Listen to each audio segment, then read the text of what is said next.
வரகாத்து. உள்ள நிறைய இடம் இருக்குமா? உள்ள எக்கச்சக்கமா இடம் இருக்கு. உள்ள இடம் இல்லாட்டி உள்ள வரலாம். அல்ஹம்துலில்லாஹ் அல்ஹம்துலில்லாஹி நஹ்மதுஹு வ நஸ்தஈனுஹு வ நஸ்தக்ஃபிருஹு வ நு'மினு பிஹி வ நதவக்கலு அலைஹி வ நஊது பில்லாஹி மின் ஷுரூரி அன்ஃபுஸினா வ மின் ஸய்யிஆத்தி அமாலினா மன் யஹ்திஹில்லாஹு ஃபலா முضل லஹு வ மன் யுضلل ஃபலா ஹாதிய லஹு வ அஷ்ஹது அன் லா இலாஹா இல்லல்லாஹு வஹ்தஹு லா ஷரீக லஹு வ அஷ்ஹது அன்ன முஹம்மதன் அப்துஹு வ ரசூலுஹு அம்மா பஅத். கண்ணியத்திற்குரிய எல்லாம் வல்ல அல்லாஹ் சுப்ஹானஹு வ தஆலாவின் நல்லடியார்களே, அல்லாஹ்வுடைய பேரருளால் ஈமானுடைய கிளைகளை பற்றி அறிந்து கொள்வதற்காக இந்த தொடர் நிகழ்ச்சியை நாம் பயன்படுத்தி வருகிறோம். இதுல இறுதி நாளை நம்புவது என்பதை அதனுடைய பல்வேறு கோணங்களிலும் நாம் தெரிந்து வருகிறோம். இன்றைய தினம் நரகத்தை பற்றி உங்களுக்கு சொல்வதாக நேற்று சொல்லப்பட்டது. இதுல ஒரு முக்கியமான 2-3 செய்திகள் சொல்லப்படவில்லை என்று சகோதரர்கள் சுட்டிக்காட்டினாங்க. அது சொல்லிட்டு நரகத்துக்கு போயிடுவோம். என்ன முக்கியமான நிறைய விஷயங்கள் சொல்லப்படல. ஏன்னா குறைந்த நேரத்தில் எல்லாத்தையும் சொல்லணுங்கிறதுக்காக நான் ஷார்ட்டா போயிட்டு இருக்கணும். அதுல முக்கியமாக சொல்ல வேண்டிய விஷயம் என்று கேட்டா, ஹவுலுல் கௌசர் கேள்விப்பட்டிருக்கிறீங்க. அது சொல்லாம நரகத்துக்கு போயிட முடியாது. ஹவுலுல் கௌசர்னா என்ன, அப்படின்னு இருக்குதா, அது என்ன, என்னது அங்கெல்லாம் எல்லாம் கிடைக்கும் போது இருக்கு. ஹவுலுல் கௌசர் இருக்கு, அங்கெல்லாம் வேணுங்கிற பானங்கள்லாம் கிடைக்கும் பேர் எல்லாம் சொல்றாங்க அப்படிங்கிற மாதிரி எல்லாம் பலருக்கு சந்தேகம் இருக்கும். ஹவுலுல் கௌசரை பொறுத்த வரைக்கும் அது இருக்குன்னு நம்ம நம்பணும். ஹவுலு என்றால் தடாகம். தடாகம்னா ஒரு ஏரி மாதிரி தடாகம்னு வச்சுக்கிறீங்களேன். அதாவது பேரு கௌசர். கௌசர் என்ற பெயருடைய ஒரு தடாகம். இப்படி ஒரு தடாகம் இருக்குதான்னு கேட்டா இருக்கு. நபிகள் நாயகம் ஸல்லல்லாஹு அலைஹி வஸல்லம் அவர்கள் சொல்கிறார்கள், நீங்கள் அவர்கள் மக்களுக்கு சொல்லும் பொழுது, உங்களுக்காக வேண்டி, இந்த உம்மத்துக்காக வேண்டி நான் ஹவுலுடைய தடாகத்திலே உங்களுக்காக காத்துக் கொண்டிருப்பேன் என்று பெருமானார் ஸல்லல்லாஹு அலைஹி வஸல்லம் அவர்கள் சொல்கிறார்கள். வான வரத்துக்கும் வரல் ஹவுல், ஹவுலுல் கௌசருக்கு பக்கத்தில் உங்களுடைய வருகைக்காக நான் பார்த்துக் கொண்டிருப்பேன் என்று பெருமானார் ஸல்லல்லாஹு அலைஹி வஸல்லம் அவர்களும் சொல்கிறார்கள். இந்த ஹவுலுல் கௌசர்ங்கிறது என்ன என்று கேட்டால், மஹ்ஷர் மைதானத்தில் வெப்பம் நம்மளை தரிக்கும் பொழுது எந்த நிழலும் இருக்காதுன்னு நம்ம தெரிஞ்சோம். எந்த தண்ணியும் இருக்காது. நிழல் இல்லாத மாதிரியே ஒரு வெட்டவெளி பொட்டல் அந்த மாதிரி எல்லாம் ஆக்கிறோம். அந்த மைதானத்தில் தண்ணீரும் இருக்காது. விசாரணை ஒரு நாளா இருந்தாலும் நம்ம கணக்கு 50,000 வருஷம், அல்லாஹ்வுடைய கணக்குல ஒரு நாளா இருந்தாலும் 50,000 வருஷத்துக்கு நடக்கக்கூடிய அந்த விசாரணையில, அந்த வெக்கையில பயங்கரமான தாகம் அடிக்கும். அந்த தாகத்திற்காக வேண்டி முஹம்மது உம்மத்துகளுக்கு என்று அல்லாஹ் சுப்ஹானஹு வ தஆலா ஒரு தடாகத்தை ஏற்பாடு பண்ணி அதனுடைய பொறுப்பை ரசூல் ஸல்லல்லாஹு அலைஹி வஸல்லம் கொடுத்துட்டு, உங்க சமுதாயத்துல சரியான ஆளுக்கு வந்தாங்கன்னா அவங்களுக்கு நீங்க தண்ணீர் புகட்டிக்கிறீங்க. அந்த ஒரு நாளைக்கு உள்ளதுதான். சொர்க்கத்துக்கு போன பிறகு அவங்களுக்கு இதெல்லாம் கிடையாது. இந்த ஒரு நாள் தான் இருக்கும். இந்த ஹவுலுல் கௌசர் என்பது அந்த ஒரு நாளைக்கு 50,000 வருஷத்துக்கு ஒரு நாள் நடால் நினைக்கலாம். அல்லாஹ்வுடைய கணக்கு பிரகாரம் ஒரு நாள், நம்ம கணக்குக்கு அவ்வளவு பெரிய நாள். 50,000 வருஷம் போறதுக்கு எவ்வளவு நாள் ஆகுமோ, எவ்வளவு நேரம் ஆகுமோ அவ்வளவு பெரிய நேரம் ஆகும். அவ்வளவு நேரத்துக்கு மட்டும்தான் இந்த ஹவுலுல் கௌசர் என்ற தடாகம் இருக்கும். அந்த ஒரு நாளுடைய தாகத்தை தணிப்பதற்கு மட்டும் அல்லாஹ் கொடுத்திருக்கக்கூடியது. இதை பெருமானார் ஸல்லல்லாஹு அலைஹி வஸல்லம் அவர்கள் ஹவுலுல் கௌசரை பற்றி சொல்லும் பொழுது சொல்கிறார்கள், அந்த ஹவுலுல் கௌசர்ல ஒரு தடவை குடித்து விட்டார் என்று சொன்னால் மறுபடியும் தாகமே வராது. அந்த மஹ்ஷர்ல வந்து மக்கள் குடிச்சுட்டே போவாங்க. குடிச்சிட்டு போனாங்க என்று சொன்னா அதுல தாகமே ஏற்படாது என்று பெருமானார் ஸல்லல்லாஹு அலைஹி வஸல்லம் சொல்றாங்க. எவ்வளவு பேர் இருக்காங்க சரி, அதான் இப்ப தாகம் ஏற்படாத தண்ணியெல்லாம் இப்ப மனுஷன் கண்டுபிடிக்கிறான். இதெல்லாம் வச்சுதான் ஆராய்ச்சி பண்ணி கண்டுபிடிக்கிறான். என்ன கண்டுபிடிக்கிறான்? குடிச்சவன தாகமே ஏற்படாதா, அப்படி இருக்க முடியுமா என்றால் மனுஷனுக்கு கண்டுபிடிக்க முடியுதா? மனுஷன் கண்டுபிடிக்கிறான் இல்லைங்க. வண்டிக்கு ஊற்றுறது சாதாரண தண்ணி ஊத்துனாங்க, இப்ப கூலன் வாட்டர் ஊத்துனாங்கன்னா அது என்ன செய்யுது, ரொம்ப நாளைக்கு வருது. வண்டியில இன்ஜினுக்கு தண்ணி ஊத்துறாங்க, சாதா தண்ணி ஊத்துனாண்டா 2 நாளைக்கு தண்ணி ஊத்திக்கிட்டே இருக்கணும். இப்ப கூலன் வாட்டர் தனியா ஒரு தண்ணி இருக்குது, அதை வாங்கி ஊத்துனாண்டு வைங்களா 3-4 மாசத்துக்கு அது அந்த ஹீட்டை தாங்குது. அது வத்தி போக மாட்டேங்குது. இதை பார்த்து என்ன செஞ்சாங்கன்னு கேட்டா, மனுஷன் குடிக்கிறதுக்கு அது மாதிரி டாக்டர் கூழு இப்படி என்னென்னமோ பேர்ல தண்ணி வந்திருக்கு. இப்ப 200 மில்லி 15 ரூபா ஒரு நாள் கூட தாகம் அடிக்காதுங்க. நானும் குடிச்சு பார்த்தா தாகம் அடிக்கவே இல்லை. ஒரு நாள் 200 மில்லியை குடிச்சோம்னா ஒரு நாள் கூட தாகம் அடிக்காதுன்னா அடிக்க மாட்டேங்குது. அப்ப மனுஷன் உனக்கு கண்டுபிடிக்கிறது நல்லா முடியாதா? பின்ன ஒரு தடவை குடிச்ச தாகம் அடிக்காதோ? இதெல்லாம் அந்த காலத்துல, இந்த காலத்துல அல்லாஹ்வுடைய அந்த செட்டிங்களை மனுஷன் மறக்கவே முடியாது. எல்லாம் இவனை கொண்டு எல்லாம் செஞ்சு காட்டிட்டு இருக்கான், மனுஷனை கொண்டு. அதனால ஒரு தடவை தண்ணியை குடிச்சாங்க ஹவுலுல் கௌசர்ல, மறுபடி தாகம் ஏற்படவே செய்யாது.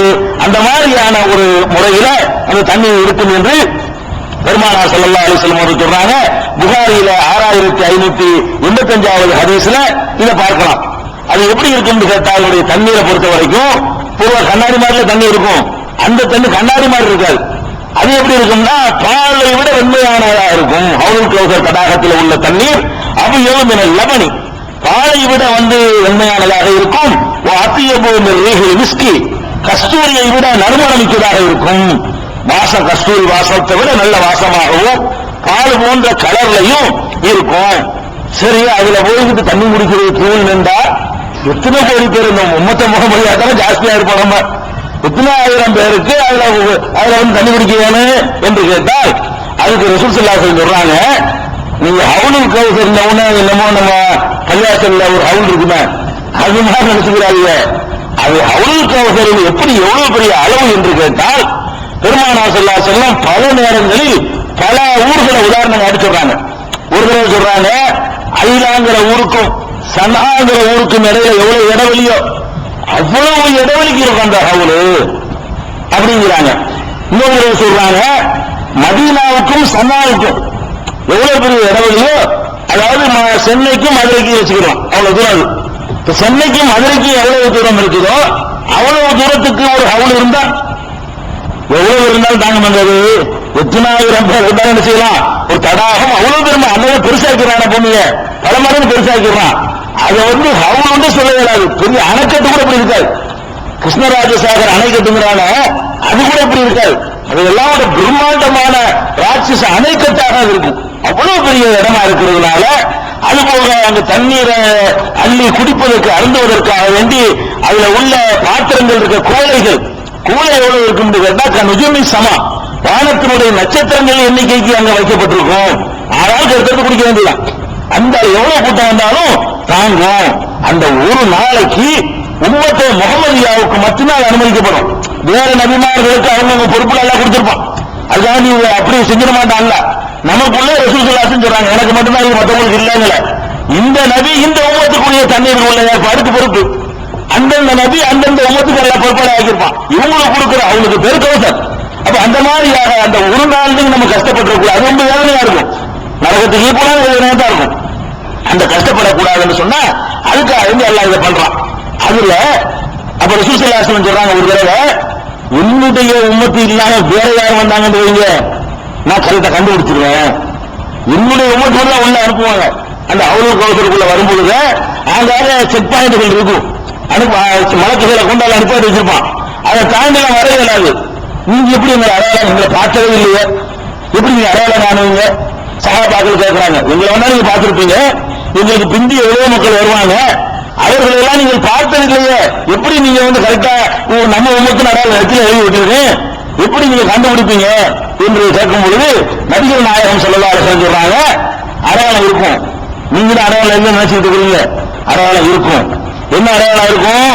உம்மத்த முகமதியா மட்டும் முகமது ஸல்லல்லாஹு அலைஹி வஸல்லம் உம்மத்தாகிய நாம மட்டும் எப்படி அங்க இருப்போம் கேட்டா, பஞ்ச கல்யாணி குதிரையை போன்று இருப்பீர்கள். பஞ்ச கல்யாணி என்ன? பஞ்சம் 5, கல்யாணி அழகு, 5 அழகு உள்ள குதிரையும் பாங்க.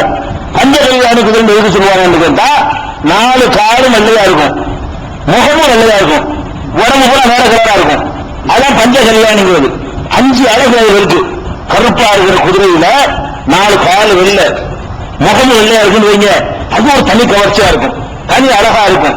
அதுதான் பஞ்ச கல்யாணின்னு சொல்லுவாங்க.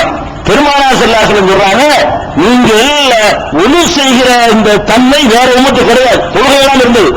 இந்த ஒழு செய்கிற காரணத்தினால் ஒரு தண்ணீர் பட்ட இடங்கள் எல்லாம் வெள்ளை விளையர் என்று பிரகாசித்து, மற்ற இடங்கள் வேற மாதிரி உங்களுக்கு மட்டும்தான் இருக்கும். பார்த்தவன் செய்யும் முகம் வெள்ளை விளையர்னு பிரகாசிக்கும். அப்படி கை பிரகாசிக்கும். பிரகாசிச்சா உள்ள இல்லைன்னா அப்பிக்கும். நீ வேகமாக வாழ்ந்த போ, நீ போ என்று இங்க எடுக்கப்படாது. அப்ப ரசூல் ஸல்லல்லாஹு அலைஹி வஸல்லம் சொல்றாங்க, நீங்கள் உங்களுடைய அடையாளத்தின் காரணமாக பஞ்ச கல்யாணி குதிரைகளைப் போல வருவீர்கள், அப்போது நான் அடையாளம் கண்டு கொள்வேன் என்று பெருமானார் ஸல்லல்லாஹு அலைஹி வஸல்லம் அவர்கள் அதையும் சொல்லி கேட்கிறாங்க. அப்ப அந்த அதுல ஒன்று இருக்கு, இந்த காலத்துக்கு உதவி செய்யாத இருக்கான அவன்லாம் வேற உமத்துக்கு போயிடுவான், அவனுக்கு கிடைக்காத இந்த வாய்ப்பு அதற்கு வராதுல உதவி செய்யாதவங்க உதவி செஞ்சுக்கிட்டே இருக்கிறான்னு தானே அது வரும். அப்ப இது யார் இந்த உம்மத்து அம்மட்டு பேருக்கு கிடைக்காது. உம்மத்துகளுக்கு உம்மத்தை தவிர மற்றவங்க வர முடியாது. உம்மத்து இருந்தவங்க வந்துட முடியுமா? அது முடியாது. உம்மத்துல யாரா இருக்கணும்? நல்லவர்களாக இருக்கணும், அப்பதான் கிடைக்கும். அது நல்லவர்கள் என்ன? இந்த அடையாளம் இருக்கணும். இந்த அடையாளம் ஒரு நாள் தான் ஏற்படுகிறது. அப்ப யார் 5 அளவும் தொழுது அதற்காக உதவி செய்கிறாரோ அவருக்கு இந்த அடையாளம் ஏற்படுத்தப்படும். இதெல்லாம் இல்லாதவர் வந்துகிட்டு பல்லாசத்தை வரமாட்டாரு, தொழுவ மாட்டாரு. அவங்களுக்கு ஒருத்தர் தண்ணீர் ரசூலுல்லாஹ் கையினால வாங்கி குடிக்கிற வாய்ப்பு இருக்காங்கன்னா வழக்கமா இருக்கும். எப்படி சொல்றாரு? அது எப்படி வரும்? அடையாளம் உனக்கு இல்லையப்பா, உனக்கு ஐடென்டி கார்டு இல்லையா? உள்ள வருவ வாக்காளர் அடையாள அட்டை ஓட்டு போட விடுவான். அங்க அடையாள அட்டை இல்லாம ஒரு வருவானா?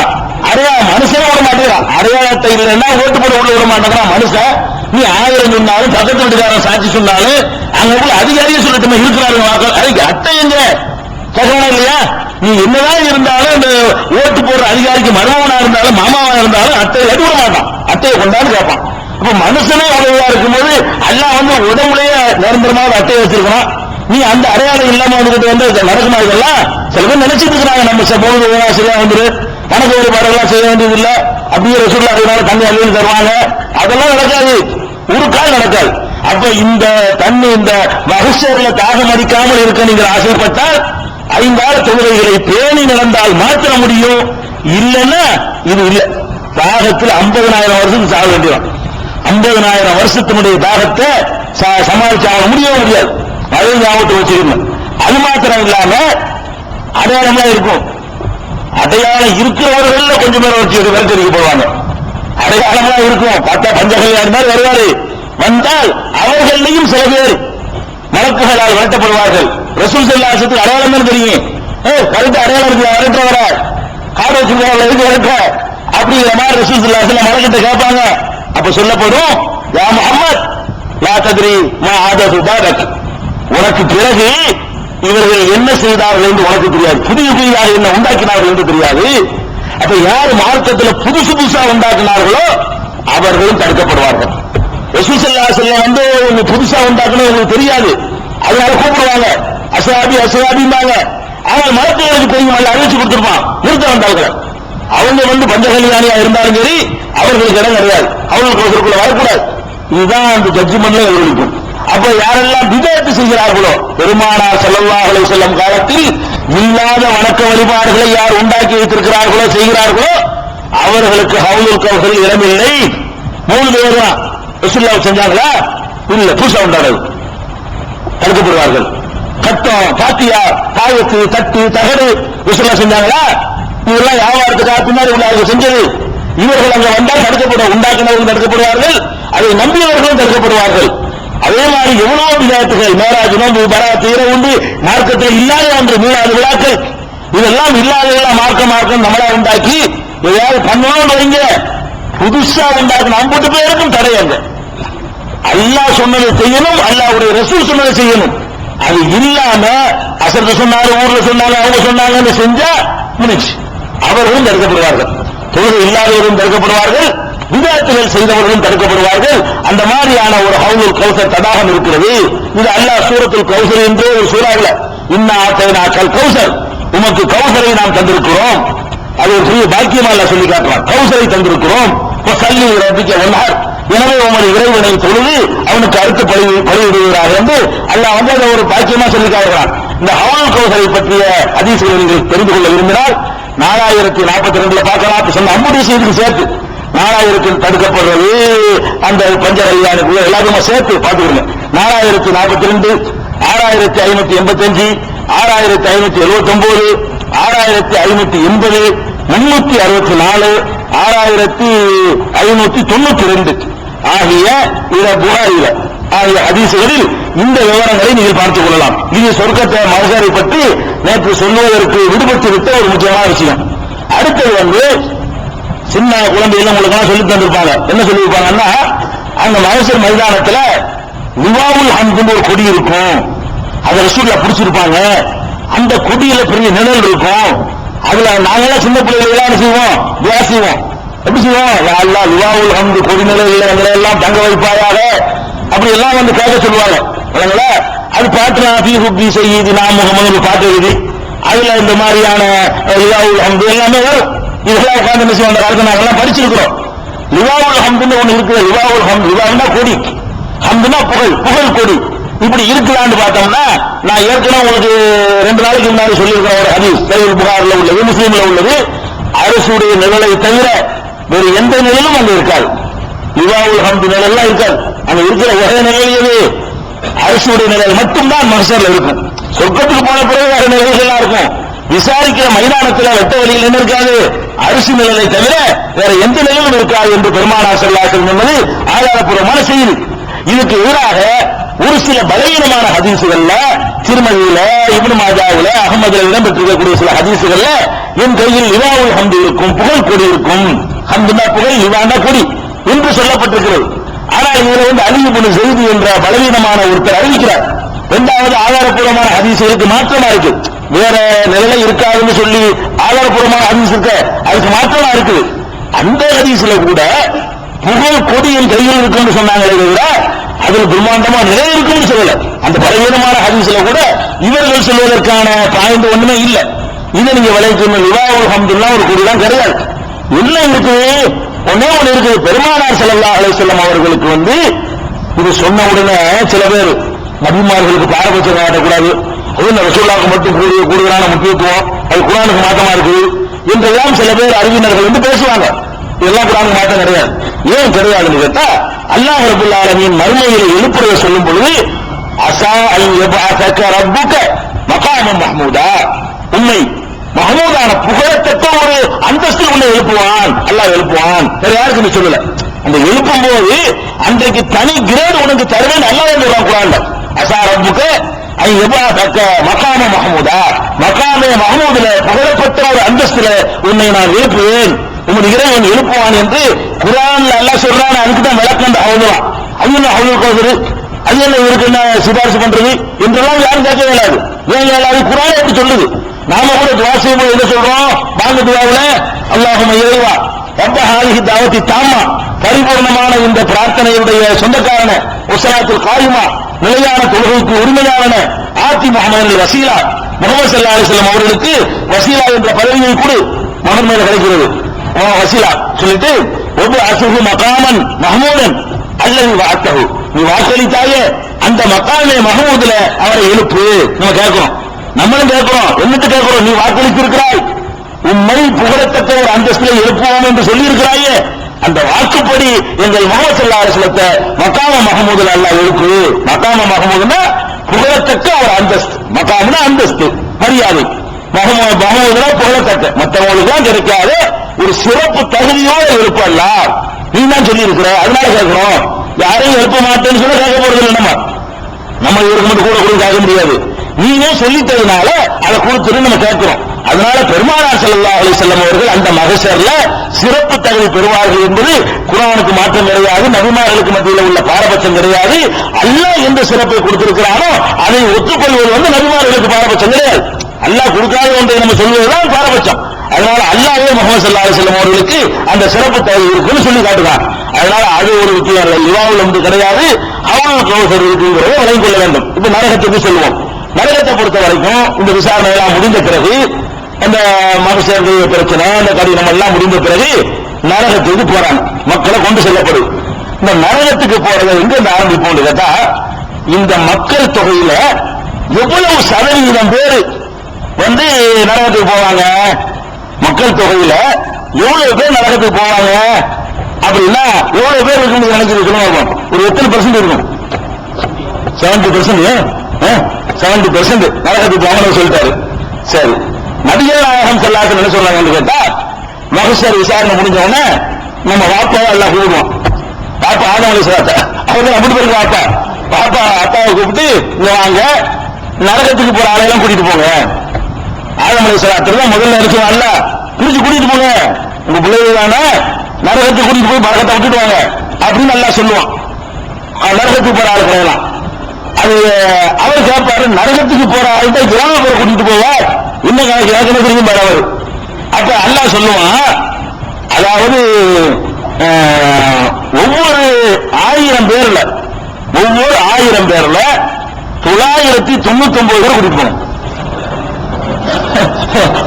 ஒரு பர்சன்ட் கூட இல்ல, 1% கூட இல்ல. நரகத்திற்கு போற சைல் புகார்ல வரக்கூடிய ஆதாரபூர்வமான ஹதீஸ். அது எவ்வளவு பேர் நரகத்துக்கு கூட்டிட்டு போவோம்னு கேட்டா, ஒவ்வொரு 1000 பேர்ல 999 பேர் குடிப்பு. அவ்வளவு பேர் இருக்காங்க இந்த சபையில. இந்த விசாரணையில 1000க்கு 1 தான் தேரும். எவ்வளவு பேரு? 1000க்கு 1 தான் தேரும் நரகத்துக்கு, சொர்க்கத்துக்கு போறது. சொர்க்கத்துக்கு போறதுன்னு தேர்றதுக்குல 1000ல் 1 சொர்க்கத்துக்கு போயிடும். ஒவ்வொரு 1000 பேரு 999 பேர் கூட்டிட்டு போன உடனே சஹாபாக்கள் அதிர்ச்சி. 1000ல் 999 நாங்கள் எங்களை யார் தேர்வா, எங்களை யாரும் தேர்வா இந்த மாதிரி இருந்தா சஹாபாக்கள் கேட்கிறாங்க. இங்க மக்களுக்கு எல்லாம் முகம்ல அப்படி அதிர்ச்சி ஆயிடுச்சு. இவ்வளவு கம்மியான தொகையா இருந்தா ஒருத்தன் தர மாட்டோமே, நம்ம தான் அல்லாஹ்வை நம்பி இருக்கோம், ரசூலை நம்பி இருக்கிறோம். இப்படி இருக்கும்போது 1000ல் 1ங்கிறது ரொம்ப ரொம்ப குறைஞ்ச எண்ணிக்கையா இருக்குதுன்னு சொல்லும் பொழுது பெருமானார் ஸல்லல்லாஹு அலைஹி வஸல்லம் அவங்க சொல்றாங்க, நீங்க இப்படி நினைக்காதீங்க. சொர்க்கத்துக்கு போற ஆட்சி இருக்குல்ல, அதுல மொத்தம் ஒரு 10,000 பேர் போனாங்க என்று சொன்னா உதாரணத்துக்கு, அதுல கால்வாசியா நீங்கள் இருப்பீர்கள் அப்படிங்கிறாங்க. இருக்கிற நீங்க உங்களை பொறுத்த வரைக்கும் எவ்வளவு இருப்பீங்க? உம்மத்து முஹம்மதியா பொறுத்த வரைக்கும் ரூபா அஹ்லுல் ஜன்னா. ரசூல் ஸல்லல்லாஹு அலைஹி வஸல்லம் வேற ஒரு நம்பர் வச்சுக்கிட்டாங்க. முதல்ல ஒரு சந்தோஷமான செய்தியை சொல்லும் பொழுது இப்படிதான் சொல்லணும். சந்தோஷமான செய்தி சொல்லணும். 1 கோடி ரூபாய் ஒருத்தங்க பரிசு வந்துங்களா, 1 கோடி ரூபாய் அதை செலுத்திடுவான். அது சொன்ன உடனே ஒரு 10 லட்சம் வந்தா என்ன செய்வ? உனக்கு விழுந்திருக்கு, கொஞ்ச நேரம் 25 விழுந்துருக்குப்பா, ஒரு 50 விழுந்துருச்சுப்பா, ஒரு கோடி தான் செய்ய. அவன் அந்த இளைஞ தாங்கிறதுக்கு பக்குவப்பட்டுக்கணும். அந்த அதிர்ச்சியை தாங்குவதற்கு கொஞ்சம் கொஞ்சமா பக்குவப்பட்டுக்கணும். இது மகிழ்ச்சியான செய்தியை சொல்லும் போது ரசூல் ஸல்லல்லாஹு அலைஹி வஸல்லம் சொல்றாங்க, அந்த மொத்த சொர்க்கத்துக்கு போறாங்க இல்லப்பா, அதுல ஒரு காவாசி நீங்க இருந்தா போதும்ல அப்படின்னு கேட்கிறாங்க. அப்புறம் கொஞ்ச நேரம் கம்பேர் அல்லாஹ் அக்பர்ங்கறாங்க சஹாபாக்கெல்லாம். ஏன்னா 1000ல் 1ங்கிறதுல காவாசியை பத்தில 1000ல் 1ங்கிற கணக்குல மாற்றம் இல்ல. ஆதம் அலைஹிஸ்ஸலாம் காலத்திலிருந்து அம்புட்டு மக்களையும் சேர்த்து பார்த்தோம்னா 1000ல் 1ங்கிறதுல மாற்றம் இல்ல. ஆனால் வேற உம்மத்துடைய எண்ணிக்கைகள் நரகத்துக்கு போறது ஜாஸ்தியா இருக்கும். 10,000ல் 1 அதுல சேராது சொர்க்கத்துக்கு, உங்கள கொஞ்சம் கூட சேரும். அதனால மொத்த சொர்க்கத்துக்கு எத்தனை பேர் போறாங்களோ அதுல கால்வாசி நீங்க இருப்பீங்க, முக்காவாசி நரகத்துக்கு போகும் அப்படிங்கிறாங்க. அப்ப ரசூல் ஸல்லல்லாஹு அலைஹி சொல்றாங்க, மறுபடியும் சொல்றாங்க, துல்சாஹில் ஜன்னா, அந்த சந்தோஷத்தை காட்டின சொர்க்கவாசிகளில் 3ல் 1 பங்கு நீங்களாக இருப்பீர்கள் அப்படிங்கிறாங்க. கம்பேர் 3ல் 1ங்கிற 33% 25% சொல்லிவிட்டு 3ல் 1 33% மேல போச்சு. அப்ப இன்னும் சந்தோஷப்படுறாங்க. அப்புறம் ரசூல் ஸல்லல்லாஹு அலைஹி சொல்றாங்க, சும்மா கால சத்துவாஹில் ஜன்னா, சொர்க்கவாசிகள்ல பாதி 50 தான். மொத்த சொர்க்கத்துல 1 கோடி பேர் போனாங்கன்னா 50 லட்சம் பேர் நீங்களா தான் இருக்கு. உம்மத்த முஹம்மதியா பாதி, 50 சமுதாயம் சேர்ந்து பாதி. சொர்க்கத்துக்கு போற கூட்டத்துல மொத்தம் எத்தனை கோடி பேர் போறாங்களோ அதுல சரிபாதி யார் இருப்பா? உம்மத்த முஹம்மதியா இருக்கும் அப்படிங்கிறாங்க. அப்ப இங்க ஒண்ணு கவனிக்கணும். மொத்தம் நம்ம பாதி இருக்கிறோம்னு கேட்டா உலக மக்கள் எல்லாம் சேர்ந்து இந்த உம்மத்த முஹம்மதியா அளவுக்கு தான் இருப்பாங்கன்னு வருது நம்பர். அப்படித்தானே வருது. அதாவது நம்ம ஒரு பாதி இது நம்ம எடுத்துக்கிட்டோம்னு சொன்னா மொத்தம் உள்ள மக்கள் தொகையில எவ்வளவு இருக்கணுமா பாதி இருப்போம்னு நினைச்சிடாதீங்க. சொர்க்கத்துக்கு போறதுலாம் உங்களுக்கு பாதி கிடைக்குது. உலக மக்கள் தொகையை நீங்க எவ்வளவு இருப்பீங்கன்னு கேட்டா நம்ம நினைக்கிற உலகம் எப்போ தோன்றுச்சுன்னு கேட்டா சில பேர் என்ன செய்வாங்க, 10,000 வருஷம் ஆச்சு, 7,000 வருஷம் ஆச்சுன்னு கேட்டு இருப்பாங்க. இந்த ஆதம் அலைஹிஸ்ஸலாம் வரைக்கும் ரசூலுல்லாஹ்வுக்கு 53 தலைமுறை வச்சிருக்காங்க. நம்மால என்ன செய்வாங்க, ரசூலுல்லாஹ்வுக்கு தலைமுறை சொல்லும் பொழுது ரசூலுல்லாஹ்வுடைய வாப்பா அவங்க வாப்பா அவங்க வாப்பா அவங்க வாப்பான்னு போய் ஒரு 53வது ஆள் ஆதம் அலைஹிஸ்ஸலாம் வாங்க. இவங்க கணக்குப்படி 5000 வருஷம் கூட ஆகாது உலகம் தோன்றி. இந்த 53 தலைமுறை எவ்வளவு வரேன், 5000 வருஷத்துக்கு 10,000 வருஷத்துக்குள்ள முடிஞ்சு போயிடும். உலகம் ஆதம் அலைஹிஸ்ஸலாம் பிறந்து ஆதம் அலைஹிஸ்ஸலாம் படைக்கப்பட்டு ஒரு 10,000 வருஷம் தான் ஆகுதுன்னு நீங்க கணக்கு இருக்கிறாங்க. ரசூல் ஸல்லல்லாஹு அலைஹி வஸல்லம் சொல்றாங்க, நீங்க இப்படி சந்தோஷப்படுறீங்கல்ல, ஆனா மொத்த மக்கள் தொகையில அங்க நிறுத்துற மக்கள் தொகை இருக்க அதுல உம்மத்த முஹம்மதியா எவ்வளவு இருக்கு உங்களுக்கு தெரியுமா இருக்கிறாங்க. மொத்த மக்கள் தொகையில என்னுடைய சமுதாயம் எவ்வளவு இருப்பார்கள் தெரியுமா என்று கேட்கிறாங்க. தெரியாதுன்ன உடனே ரசூல் ஸல்லல்லாஹு அலைஹி சொல்றாங்க, கருப்பு கலராக இருக்கிற ஒரு காளை மாடு, கண்ணங்கரையில் என்று இருக்கக்கூடிய ஒரு காளை மாட்டுல ஒரே ஒரு வெள்ளை முடி இருக்கு. கருப்பு கலரா இருக்கிற காளை மாட்டுல எவ்வளவு இருக்குது, ஒரே ஒரு வெள்ளை முடி இருக்கு. இது எவ்வளவு எத்தனை சதவீதம்? இவ்வளவுதான் நீங்க இருப்பீங்க. உலக மக்களோட எல்லாம் சேர்த்து கம்பேர் பண்ணி பார்த்தா எண்ணிக்கையில உம்மத்த முகமதியார் அளவு வரும். கருப்பு காளை மாட்டில் இருக்கிற வெள்ளை முடியை போல கருப்பு காளை மாட்டில் எல்லாம் கருப்பா இருக்க முடியும், ஒன்னே ஒண்ணு வெள்ளையா இருக்கும். அந்த சதவீதத்துல நீங்க இருப்பீங்க ரசூலுல்லாஹி ஸல்லல்லாஹு. அப்ப இந்த உலகம் கண்டிப்பா 10,000 வருஷத்துக்கு தோன்றது அப்படி இருக்காது. இப்ப நம்ம 600 கோடி இருக்கிறோமே, இந்த கோடி கூட 10,000 வருஷத்துக்கு வராது. அப்ப 50 லட்சம் வருஷம் 1 கோடி வருஷம் அவன் கணக்கு சொல்றாங்க, அவனுக்கு ஒத்து வருது. 50 லட்சம் வருஷமா மக்கள் தொகை இருந்துகிட்டே இருந்தாதான் நீங்க கருப்பு கால மாட்டில் வெல்ல முடியும். 10,000 வருஷம் தான் ஆகுதுன்னு வைங்க, நீங்க பாரு அவன் பாரு இருப்பீங்க. 10,000 வருஷமா எவ்வளவு ஜனத்தொகை பெருகி இருக்குதோ அதை இந்த 10 வருஷத்துக்கு நம்ம பெருகி இருக்கிறோம். 10,000 வருஷமா இருக்கிற ஜனத்தொகையை கூட்டினீங்கன்னா எவ்வளவு வருமோ அது இந்த 10 வருஷத்துல நம்ம பெருகி இருக்கிறோம். 600 கோடி எங்கேயே போயிடுச்சு. எத்தனை மடங்கு, பல மடங்கு பெருகிக்கிட்டே போய் காட்சியை பார்க்கிறோம். ஒரு 50 வருஷத்துக்கு முன்னாடி 30 கோடி பேர் தான் இருந்தோம். 50 வருஷத்துக்கு முன்னாடி இந்தியாவில் இருந்தது 30 கோடி பேர். 50 வருஷத்துக்கு எவ்வளவு ஆச்சு? எத்தனை % ஆச்சு? 70 கோடி அதிகமா இருக்கு. 30 கோடி என்ன இருக்கு? 70 கோடி அதிகமா, 3 மடங்கு அதிகமாகி போச்சு. அப்ப அந்த மாதிரி பெருகி இருக்கும். இப்ப சமீப காலமாக ரசூல் ஸல்லல்லாஹு அலைஹி சொல்றாங்க, மொத்த மக்கள் தொகை இருந்து பாத்தீங்கன்னா 10,000 கோடி பேரை படைச்சிருப்பான். அல்ல 10 லட்சம் கோடி பேர் படைச்சிருப்பான். அதுவும் நீங்க ஒரு 2,000 கோடி 3,000 கோடி 10,000 கோடி இருப்பீங்க. இது ரொம்ப கம்மி. ஆனா சொர்க்கத்துக்கு போற கணக்கு எடுத்துக்கிட்டீங்கன்னு சொன்னா நீங்க 50 இருப்பீங்க. மொத்தமா சொர்க்கத்துல கிடக்கக்கூடியனா மற்ற சமுதாயத்துல ஜாஸ்தியா ஏற்றுக்கொள்ள நபிமார்கள். ரசூல் ஸல்லல்லாஹு அலைஹி வஸல்லம் வந்தாங்க. நூஹ் அலைஹிஸ்ஸலாம் 950 வருஷம் கத்துனாங்கல்ல, 100 பேர் கூட வரலங்க. ஏன் அப்படி இருக்கா நீங்க கவனிச்சு பார்க்கணும். நூஹ் அலைஹிஸ்ஸலாம் பிரச்சாரம் பண்ணாங்க.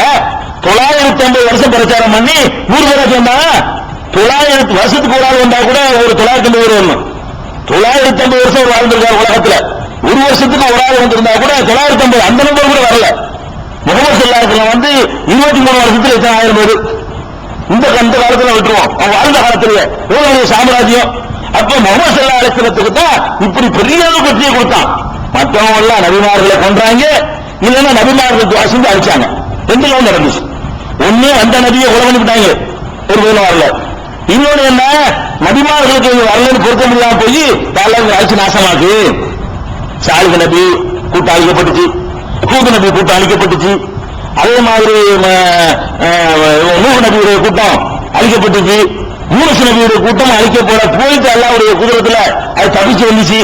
இப்படி எத்தனையோ நபிமார்கள் இறைவனிடத்துல ஷுஐப் நபியுடைய கூட்டம், லூத் நபியுடைய கூட்டம், இப்ராஹிம் நபியுடைய கூட்டம் எல்லாம் நிறைய நபிமார்களுடைய சமுதாயம் எல்லாம் ஏற்றுக்கொள்ளாதவங்க அழிக்கப்பட்டாங்க. அப்ப ஏற்றுக்கொண்டவர்கள் ரொம்ப, அன்னைக்கு 1 லட்சம் பேர் இருந்தா 2 பேர் ஏற்றிருப்பான். அன்னைக்கு 1 லட்சம் பேர் ஜனத்தொகை இருந்தா 2 பேர் ஏற்றிருப்பான், அவ்வளவுதான். பெருமானார் ஸல்லல்லாஹு அலைஹி வஸல்லம் சொல்றாங்க, மறுமை நாள்ல மக்கள் எல்லாம் நிறுத்தப்படுவார்கள். நிறுத்தப்படும்போது சில நபிமார்கள் பல வருவாங்க. நபிமார்களுக்கு பின்னாடிதான் மக்கள் எல்லாம் அறிமுகத்து வருவாங்க.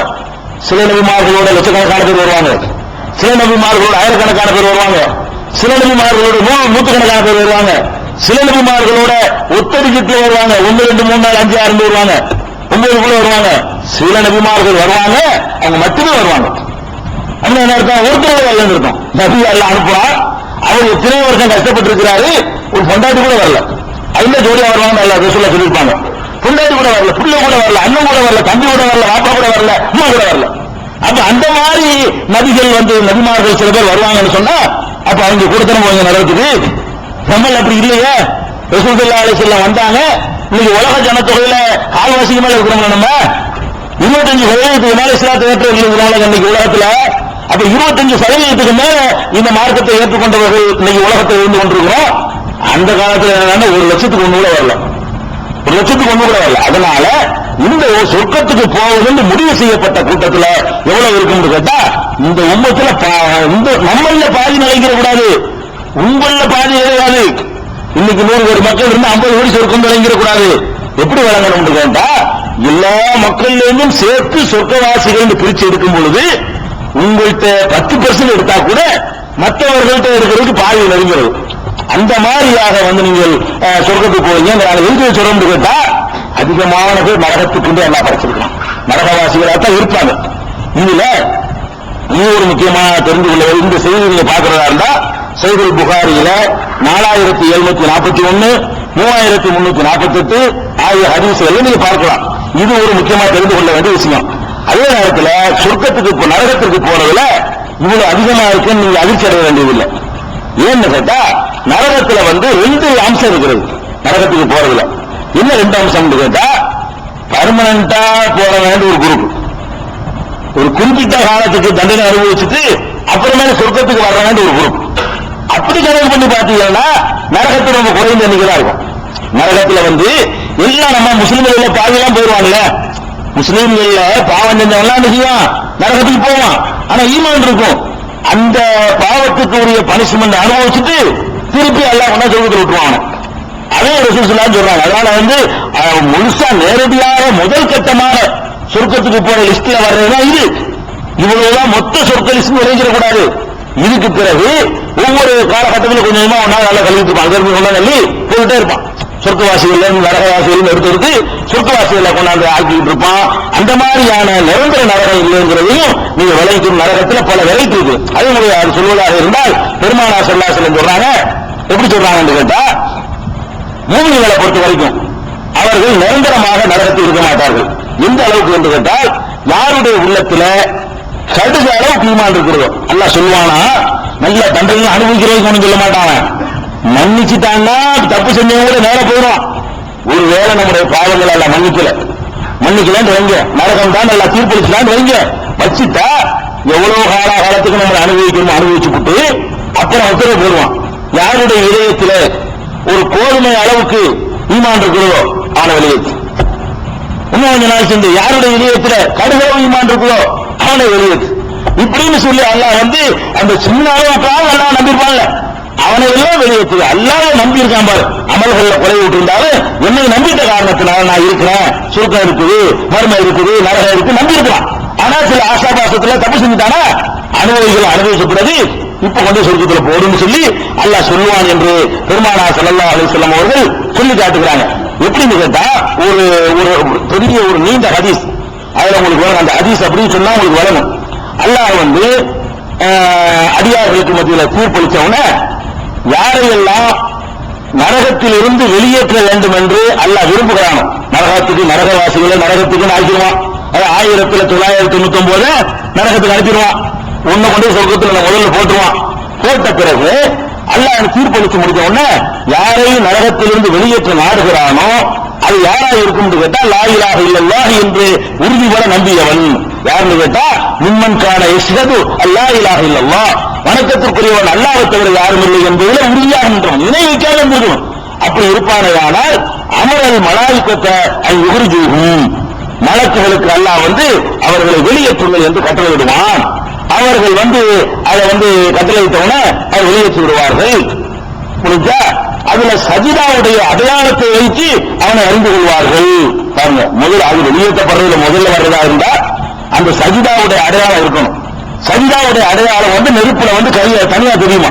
நரகத்துக்கு போடப்பட்டவனுக்கு கூட அந்த நெருப்பு அந்த சஜிதாவுடைய அடையாளத்தை என்ன செய்யாது, அழிக்காது என்று பெருமானார்கள் அறிஞ்சுறாங்க. அப்புறமேல வந்து அவனை எடுத்தா எப்படி இருப்பான்னு கேட்டா, அப்படி கறிக்கட்டையா ரொம்ப காலம் நரகத்தை அனுபவிச்சுட்டு கறிக்கட்ட மாதிரி வருவானா. வந்த உடனே அவன் மேல தண்ணிய மாவுல் ஹயாத்துன்னு ஒரு தண்ணி எல்லாம் வச்சிருக்கான். மாவுல் ஹயாத்துனா ஜீவன், உயிர் தண்ணீர். அந்த தண்ணியை ஊற்றினவுன அந்த ஆற்று ஓரங்கள்ல வந்து நாணல் முளைக்கின அந்த மாதிரி ஒரு பசுவை அடைவான். சொல்றாங்க நாணலை ஏன் சொல்றாங்கன்னா, நாணல் வந்து போய் காஞ்சி போயிடும். ஆற்றுல தண்ணி நின்றவுன தண்ணி வந்து மழை முளைக்க ஆரம்பிச்சிடும். யாரும் விதையெல்லாம் போட மாட்டாங்க. அவனுடைய ஜீவனங்க அந்த வித்துகள் இருந்துகிட்டு கீழே ஆற்றுல தண்ணி ஓட ஆரம்பிச்சோன்னே 3 வருஷம் நாணல் இருக்கும் அந்த ஆற்று கரையோரமா. இந்த நாணல் நீங்கள் ஆற்று ஓரத்தில் முளைப்பதை பார்த்திருக்கிறீங்களா? அந்த மாதிரி வந்து ஒரு பசுமை ஆகலாம். தண்ணி ஊற்றினோட அந்த கருப்பு உறுப்புலாம் மறைஞ்சு போய் ஆள் ஒரு ஜெகஜோதி என்ன செஞ்சிருவான், வந்துருவான். இவனை சொர்க்கத்துக்கு போடுங்க தள்ளுங்க நல்லா சொல்லிடுவானா. அதுக்கப்புறம் பாருங்க ரிசல்ட் சொல்றாங்க. அதுக்கப்புறம் ஒரு தருப்பான் கடைசி அந்த கடுப்பு விட கம்மியா இருக்குமே, அப்படி ஒருத்தன் உதாரணம் காட்டுறாங்க ரிசல்ட் சொல்லுவோம். கடைசியா ஒருத்தன் நரகத்தை நோக்கி பார்த்துட்டே இருப்பான். இறைவா, என்னுடைய அறிவு மூளைகள்லாம் உருக்கி வச்சு இந்த நரகம் என்னை நரகத்தை பார்த்து பார்க்கிற மாதிரியே வச்சிருக்கிற, அதனால என் முகத்தை மட்டுமாச்சு நரகத்து பக்கம் நெருப்பு படாம ஆக்கி என்று கேட்பான். நரகத்தில் கலந்துட்டு இருக்கிறான்ல, இதே பார்த்து என்னால தாங்க முடியல, வேதனை மூளையெல்லாம் உருவுது, அதனால என்ன செய்ய, என் முகத்தை மட்டுமாவது நெருப்பு போடாம ஆக்குண்டு அவன் கேட்பானா. இந்த கடைசியா எல்லாம் யாரை வெளியேற்ற போறானோ அந்த ஸ்டேஜ்ல உள்ள ஈமான் இருக்கிறானா, கொஞ்சம் ஈமான். அப்ப இப்படி கேட்டுட்டு இருப்பானா. அப்ப அல்லாஹ் கேட்பானா, இதை உனக்கு செஞ்சுட்டா மழை கேட்காம இருக்கியா? அல்லாஹ் கேட்பானா, இந்த முகத்துல நெருப்பு போடக்கூடாது, அவ்வளவு நினைப்பா, இதான கோரிக்கை, இதை செஞ்சா மறு கோரிக்கை வைக்க கூடாது, என்ன சொல்ற அப்படின்னு அல்லாஹ் கேட்பானா. கேட்டு அவன் சொல்லுவானா, உன் இஸ்ஸத்துக்கு உன் கண்ணியத்தின் மீது ஆணையிட்டு சொல்வேன், வேற ஒண்ணு கேட்க மாட்டான் அப்படின்றானா. சொல்ல உடனே மூஞ்சில வட்டில் இருப்பான்னு ஆகும். கடைசியா தண்டெல்லாம் அனுபவிச்சுட்டு அவனை வெளியேற்ற நேரத்தில் அல்லாஹ் அவனுக்கு இப்படி ஒரு புத்தியை கொடுக்குறான், இப்படி அவனை கேட்க வைக்கிறான், வேணும் தான் கேட்க வைக்கிறான். உன் மீது கண்ணியத்தின் மீது ஆணையிட்டு சொல்கிறேன், முகத்தை திருப்பமா, நாம இதுக்கு மேல என்ன முகவட்டும் தப்பிச்சா போய் போதும், இது மனுஷன் தானங்க, ஒரு பெரிய ஆபத்துல தப்பிச்சா போதும் முதல் நினைக்குவான், அதுக்கப்புறம் சின்னது இருக்கும்போது அதுவும் போகணும்னு நினைக்குவான். இது மனுஷனுடைய இயல்பு. இது முடிஞ்சிருக்கா கொஞ்ச நாளைக்கு பிறகு அவன் சொல்லுவானா, யாரப்பி கருப்படிகளா பாபி சொன்னா, எல்லாம் நரகத்தில் இருக்கிறவன் பக்கத்து சொர்க்க வாசல் இருக்குல்ல, அந்த வாசல் கிட்ட கொண்டு நிப்பாட்டிரு, நரகத்தை அனுபவிக்கிற இந்த வாசல் கொஞ்சம் பார்த்தா அந்த இன்பத்தை கண்ணாயாச்சும் பார்ப்பல, கண்ணாயாச்சும் பார்க்கிற மாதிரி என்னை நெருக்கி கேட்பான. அவன் கேட்ட உடனே அப்ப அல்லாஹ் கேட்பானா, அந்த பேரையும் கேட்க மாட்டேன்னு சொல்லி வாகமில்ல அவனுக்கு வேற கோரி கேட்க மாட்டேன் அல்லாஹ் கேட்பான். இது மாதிரிலாம் அல்ல எவ்வளவு ரஹ்மான் பாருங்க. அது கேட்ட உடனே அப்ப மறுபடியும் செய்வான், இது அல்ல இதே நீ பண்ற சரி சொர்க்கத்து வாசல் ஒன்று நிப்பாட்டி போறான், வேற ஒண்ணு கேட்கலாம் என்ன சொல்ற, சரி ஒன்றை சொர்க்கத்தை நரகத்தில் இருப்பாரு, ஆனா நரகத்தின் பார்டர்ல இருப்பாரு, பார்டர்ல இருந்து சொர்க்கத்தை பார்க்கலாம், பார்த்தா அந்த சொர்க்கத்தை இன்பங்கள் தெரியும் அனுபவிக்க இயலாது, அதை பார்த்துக்கிட்டு மனசாலையா இருந்துக்கிட்டு அப்படி கொஞ்ச நாள் இருப்பாரு. அதுக்கப்புறம் அல்லாஹ் எவ்வளவு நாளைக்கு எப்படி இருக்க நாடி இருக்கிறானோ அவ்வளவு நாளைக்கு இப்படியே இருப்பான். இன்னும் கொஞ்ச நாள் போனவன வாசல் வரைக்கும் கொஞ்சம் உள்ள விட்டுருவாங்க, அப்படி அது ஜன்னா யாரெல்லாம் என்னை சொர்க்கத்துக்குள்ளே விட்டுருவ அப்படின்னு சொல்லி. அப்ப அல்ல அதே கேள்வி கேட்பான், நான் உறுதிமொழி கொடுத்து என்ன பாச்சு நீ தானே சொன்ன, வேற கேட்க மாட்டேன் அப்படின்னவன அவன் சொல்லுவானா, அல்லாவே உன்னுடைய படைப்புகள்ல ஒரு ஆக துர்பாக்கியத்தில் ஆகணுமா, பேசாம அனுப்பி விட்டுல அப்படின்னு சொல்லிட்டு அவன் சொல்லுவானா. இதை சொன்ன உடனே ரசூலுல்லாஹ் சொல்றாங்க, இதை அவனை சொல்ல வச்சு அத்தா எழுத அல்லாஹ் சிரிப்பான். அல்லாஹ் என்ன செய்வான், இது கேட்கிறாங்க, இப்படி சரியான காணப்பாடு என்ன செய்வான், அல்லாஹ் சிரிப்பானா. சிரிச்சிட்ட உடனே சரி சிரித்த பிறகு உள்ள விடுவேன், உள்ள விட்டு அப்படின்னு ரசூலுல்லாஹ் சொல்றாங்க, இவன் தான் கடைசியாக நரகத்திலிருந்து வெளியேறக்கூடியவன், கடைசியாக நரகத்திலிருந்து வெளியே கொஞ்சம் இருக்கும், கொஞ்சம் கொஞ்சமா வெளியேற்றி இந்த மாதிரி ஸ்டேஜில் ஒருத்தனை வந்து அவனையும் கொண்டு வந்து வெளியேற்றி கடுகளவு ஈமான் உள்ள ஒருவரும் நரகத்தில் இருக்க மாட்டாரு. அதனால நரகத்துக்கு போறவர்கள் பல வெரைட்டிகள் இருக்குங்கிறது புரிஞ்சுக்கிறோம். இந்த சம்பவத்தை நீங்க சஹீஹுல் புகாரியில வந்து பார்க்கலாம். இதுல நம்பர் போடாம இருக்கணும், நம்பரை படுத்துறேன், நம்பரை குடிக்காம இது சஹீஹுல் புகாரில் இருக்கக்கூடிய ஆதாரபூர்வமான ஹதீஸ். அப்ப இந்த மாதிரியான ஒரு நீண்ட ஒரு ஹதீஸ் பெருமானார் ஸல்லல்லாஹு அலைஹி வஸல்லம் சொல்வதில் இருந்து நரகத்திற்கு போனவர்கள்ல கணிசமான பேர் வந்து திருப்பி வந்துருவாங்க, சொர்க்கத்துக்கு வந்துருவாங்க. ஆனால் நரகத்தில் நிரந்தரமாக நரக வேதனை சொல்றதுக்கு முன்னாடி நரகத்தில் நிரந்தரமா இருப்பவர்கள் யார் என்பதை நீங்க தீர்மானிக்கணும். அது தீர்மானிக்கிறது எதுக்குன்னு கேட்டா அதை செய்யாம இருக்கணும். எதுக்கு தீர்மானிக்கணும், நரகத்தில் யாரு நிரந்தரம் என்று உறுதியாகிவிட்டதோ அந்த தப்பு நம்ம செஞ்சிருவே கூடாது. திருக்குறான் நீங்க புரட்டி பார்த்தீங்கன்னா நரகத்துக்கு போறவர்கள் என்று எடுத்தால் முக்கியமான சில பேர் எல்லாம் சொல்லி காட்டுறாங்க. யாரை சொல்றான்னு கேட்டா, ஒல்ல ஈன கஃபரு கல்லபூபி ஆயாத்தினா உலாய்க்கு அஸ்ஹாபுன்னார் ஹும் ஃபீஹா ஹாலிதூன் 2:39 ஃபர்ஸ்ட் நரகத்துக்கு போய் நிரந்தரமா இருக்கக்கூடிய ஆள் யாருன்னு கேட்டால் யாரு நிராகரிக்கிறார்களோ நாத்திகர்கள், கடவுளே இல்லை என்று யார் சொன்னார்களோ அவனை வந்து மன்னிக்க தேவையே இல்லை. நீங்க இல்லைன்னு இல்லப்பா, நானே இல்லைன்ட்டு நான் அவனுக்கு தரணும், நான் இருக்கிறேன்னு கொஞ்சமாச்சும் நம்பணும்னு சொன்னா உன்னை பரிசையாக விடலாம், நான் தான் இல்லைன்றிய அப்படின்னு சொல்லி யார் வந்து நிராகரித்து நமது வசனங்களை பொய்யாக்குகிறார்களோ உலாய்க்கு அஸ்ஹாபுன்னார் அவர்கள் நரகவாசிகள் ஹும் ஃபீஹா ஹாலிதூன் அவர்கள் அதில் நிரந்தரமாக இருப்பார்கள். அப்ப யாருக்கு நிரந்தர நரகம்? ஃபர்ஸ்ட் யார் கடவுள் இல்லை என்று அல்லாஹ் இல்லை என்று மறுக்கிறார்களோ அவர்கள் நரகத்திற்கு போவார்கள். போனதுதான், காலகாலத்துக்கு அதுக்கு முடிவே இருக்காது. நரகம் தான், நரகத்தை தவிர வேற ஒண்ணு இருக்காது, அதிலே கிடப்பார்கள். இது ஒரு பார்ட்டி. இன்னொரு பார்ட்டி யாருன்னு கேட்டா அல்லாஹ்வுக்கு இணை வைத்திருக்கிறார்கள் பாருங்க. அதாவது கடவுளை நிராகரிக்கிற நாத்திகங்கிறது வேற, பல கடவுள் கொள்கையை அல்லாஹ்வுடைய சக்தியை அடுத்தால இருக்கு நம்புறது வேற. அப்ப யார் அல்லாஹ் இருக்கிறான் ஒரு கடவுள் இருக்கிறான்னு சொல்லிட்டு கடவுள் மாதிரியே மற்றவங்களுக்கு அந்தஸ்து கொடுத்து அவுலியா பிள்ளை தருவாரு, அவுலியா ரிசுக்கு தருவாரு, அவுலியா பேரை ஓட்டுவாரு, அவுலியா பைத்தியத்தை ஓட்டுவாரு, அவுலியாட்ட போனா நம்ம நோய்கள்லாம் தீர்ந்து போயிடும் என்று அல்லாஹ் செய்கிற அம்புட்டு வரையும் ஒரு மனிதர் இறந்து போன ஒருத்தர் செய்வார் என்றோ, உசோடு உள்ளவர் செய்வார் என்றோ, சூரியன் செய்யும் என்றோ, சந்திரன் செய்யும் என்றோ, காற்று செய்யும் என்றோ, மழை செய்யும் என்று சொல்லியோ, மரஞ்செடி கொடிகள் செய்யும் என்று சொல்லியோ, இப்படி அல்லாஹ்வுடைய தன்மைகளை வேற யாருக்கால் அல்லாஹ்வுடைய மகன் என்று சொல்லியோ, அல்லாஹ்வுடைய மருமகன் என்று சொல்லியோ, அல்லாஹ்வுடைய பாப்பா என்று சொல்லியோ, இப்படியாக யார் அல்லாஹ்வுக்கு உள்ள சக்தி அடுத்தாளுக்கு இருக்கு என்று இணை வைத்து விடுகிறார்களோ அவர்களும் நரகத்திற்கு போனால் நரகம்தான். அல்லாஹ் மட்டும்தான் எந்த சந்தர்ப்பத்திலையும், அது நீங்க முஸ்லீம்ல பிறந்து இருந்தாலும் சரிதான், முஸ்லீம்ல பிறந்து இருந்துட்டு அல்லாஹ்ட்ட கேட்க அத்தாட்ட கேட்டீங்கன்னு வைங்க, அது ஒண்ணுக்கு தான் கட்டு போகப்படும். அல்ல நீ ஒரு தொழுகை நோம்பு ஒண்ணு இல்லாட்டா கூட தொலைஞ்சு போன நல்லா விட்டுருவான். எதை ஒத்துக்கிற மாட்டான், அவனுக்கு கொடுக்குற அந்த அந்தஸ்தை வேற யாருக்கு கொடுத்தோம் புரிஞ்சு போச்சு. கஷ்டம் வந்துருச்சா அந்தஸ்து யாரு கொடுக்கணும் கேட்கறது அவனுக்கு தான், பிரார்த்தனை அவனுக்கு தான், எல்லாரும் எடுத்துக்கணும். துர்காட்சினாலேயே அவரால் முடிஞ்சு வச்சுக்கிறார். அவர் வாங்கிக்க அவர் வெற்றி பெற நரகம் அங்கே வாங்கிட்டு. அப்ப அல்லாட்ட இப்ப நம்ம ஒரு உதாரணத்தை நீங்க புரிந்து கொள்வதற்காக புதிய சகோதரர் வந்திருப்பீங்க. ஒரு மனைவி கணவனுக்கு செய்யற கடமைகள்ல எவ்வளவு தவறு செஞ்சாலும் அவன் கோவிக்க மாட்டான். பெருசா சோறு போடாது கோவிக்க மாட்டான், உப்பு வைக்க மாட்டா கோவிக்க மாட்டான், கோவிச்ச சின்ன கோவப்படுவான். அவனை கொடுக்கிற சுகத்தை அடுத்தாவது கொடுத்தா நினைப்பானா? இதுதான் அல்லாஹ் ரப்பல் ஆலமீனுக்கு நீ வணக்க வழிபாட்டுல குறை செஞ்சா கூட நினைச்சா மன்னிச்சிருவான். எதை மன்னிக்க மாட்டான்? இன்னல்லாஹ் லா யக்ஃபிரு லிஷ்ரக பிஹி. அவன் இடத்துல வேற ஆள் நிறுத்த கூட மன்னிக்க மாட்டான். என் இடத்துல நான் ஒரு ஆள் இருக்கணும். அந்த சிம்மாசனத்துல இளைய சிம்மாசனத்துல வேற யார் காட்சி இடம் கொடுத்த நடக்கிறது வேறாங்கிறான். அதனால நீங்க வேற ஆட்களுக்கு அல்லாஹ்வுடைய அந்தஸ்தை கொடுக்காம இருப்பவர்களுக்கு மட்டும்தான் கடுகளவு ஈமான் உள்ளவர்கள் என்று சொல்றது நல்லா விளங்கிக்கணும். கடுகளவு ஈமான் யாருன்னு கேட்டா சொல்லுங்க நம்ம ஒண்ணுமே இருக்காது. ஆனா என்ன இருக்கு அல்லாஹ்ட்ட கேட்கிற நான் ஒரு மனுஷன் கேட்கணும், நாயனுக்கு நாவராட்ட கேட்கணும், அவர் மனுஷன் தான் அவர்கிட்ட கேட்கணும். நாயனுக்கு மயிலாண்டவர்கிட்ட கேட்கணும், அவர் ஓட்ட போயிட்டார்ல, அவர் அல்லாஹ்வால படைக்கப்பட்டவர் தானே, நாயனுக்கு கண்ணிட்ட கேட்கணும், நாயனுக்கு வரத்துல கேட்கணும் என்று ஒருவன் உறுதியா நிற்பானேயானால் அவனா கடுகள ஊருக்கு கோதுமாலைங்கிற வரக்கூடியவன்.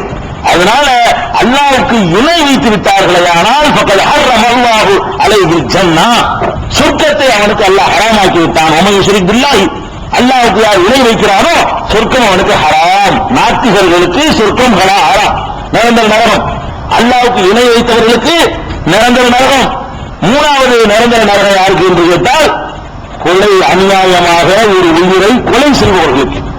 ஒரு உயிரை போய் அற்பமான காரணங்களுக்காக ஒரு கவர்மெண்ட் கொலை செய்யலாம் தண்டனையின் பேர்ல. ஒரு கவர்மெண்ட் ஒரு குற்றவாளியை தண்டிக்கலாம், அதுக்கு அனுமதி இருக்கிறது.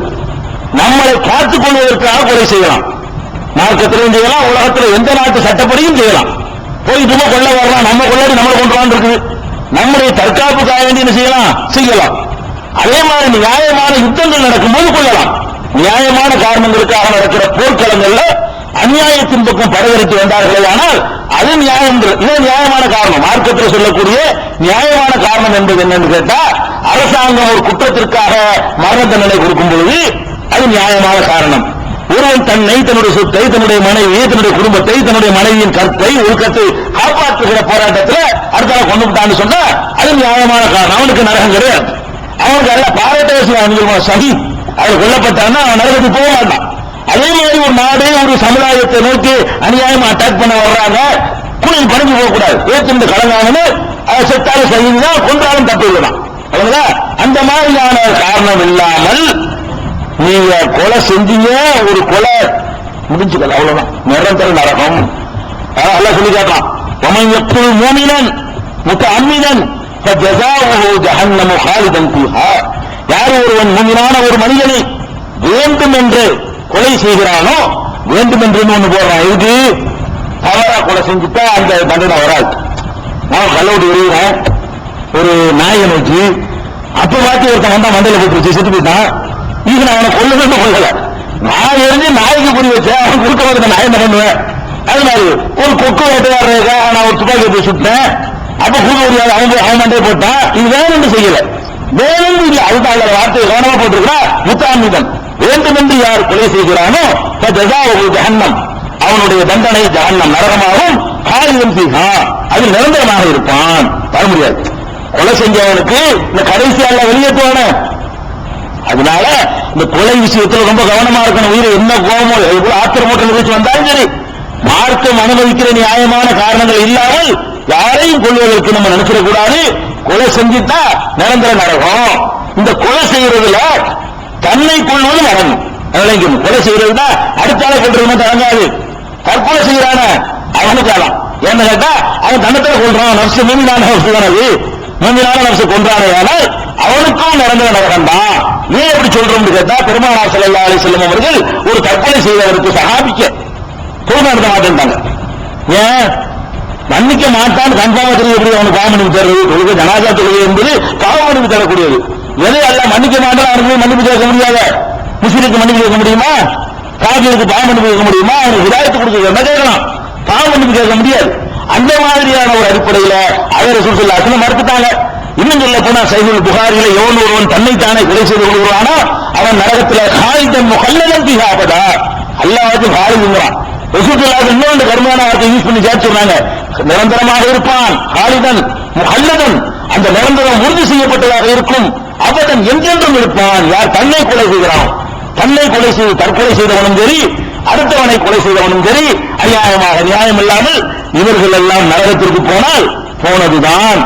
வாழ்க்கையில எவ்வளவு நெருக்கடி வந்தாலும் சரி தற்கொலைங்கிற எண்ணம் வரக்கூடாது. முடிஞ்சே போச்சு. என்ன கஷ்டம் வந்தாலும் எவ்வளவுக்கு தான் சிரமத்துக்கு மேல சிரமம் வந்தாலும் சரி, அதை பட்டினியே செத்தான் போறாங்க. பட்டினி செத்து போயிடுவோம். அதுக்காக வேண்டி என்ன செய்யக்கூடாது?